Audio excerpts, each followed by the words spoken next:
একটা ছবি যেটা প্রমাণ করে দেয় মোহনবাগান কোনো দল নয়, এটা একটা পরিবার।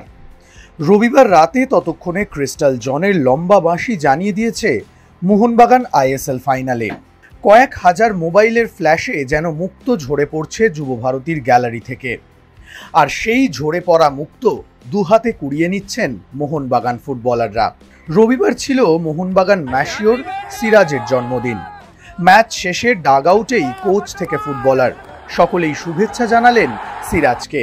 প্রতিটি ম্যাচের শেষেই গ্যালারির উদ্দেশ্যে ভাইকিং ক্ল্যাপ করেন শুভাশিসরা। এদিন সেই চিরপরিচিত ভাইকিং ক্ল্যাপের নেতা দুজন, একজন হলেন বার্থডে বয় সিরাজ, অন্যজন বাগান রক্ষণের তরুণ তুর্কি দীপেন্দু বিশ্বাস। গতকাল ম্যাচের বয়স তখন ৮০ মিনিট। ১-০ গোলে এগিয়ে আছে মোহনবাগান।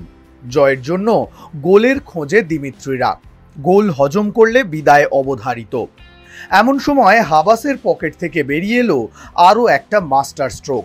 জোড়া পরিবর্তন করে লোবেরোকে জানিয়ে দিলেন, আমরা হাল ছাড়িনি। লিস্টন কোলাসো এবং অভিজ্ঞ আনোয়ারের পরিবর্তে নিয়ে এলেন কিয়ান নাসিরি এবং দীপেন্দু বিশ্বাসকে।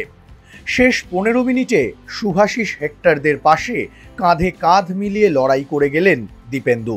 অতিরিক্ত সময়ের খেলায় রয় কৃষ্ণার বাড়ানো পাস আত্মবিশ্বাসের সঙ্গে ক্লিয়ার করলেন দীপেন্দু। এর আগেও আনোয়ারের অনুপস্থিতিতে হাবাসের ভরসা হয়ে উঠেছেন দীপেন্দু।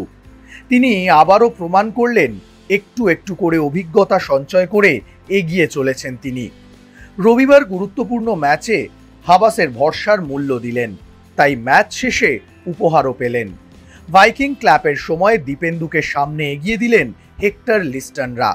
ভাইকিং ক্ল্যাপের সময় দীপেন্দুকে সামনে এগিয়ে দিলেন লিস্টন শুভাশিসরা। গ্যালারির উদ্দেশ্যে মুষ্টিবদ্ধ হাত ছুঁড়ে আবেগের বহিঃপ্রকাশ করলেন দীপেন্দু। সিরাজ হোক বা দীপেন্দু, মোহনবাগান পরিবারে কেউ আলাদা নয়। রবিবার রাতের ছবি সেটাই প্রমাণ করল। ম্যাচ শেষে সবার মুখে একটাই কথা, আর একটা জয়ের অপেক্ষা। মনবীর ধন্যবাদ জানালেন মাঠে উপস্থিত সকল সমর্থকদের। একটাই আর্জি, ফাইনালেও এভাবেই সমর্থন করে যেও। যুবভারতীর হাউসফুল গ্যালারি দেখে মুগ্ধ কোচ থেকে ফুটবলার সকলেই।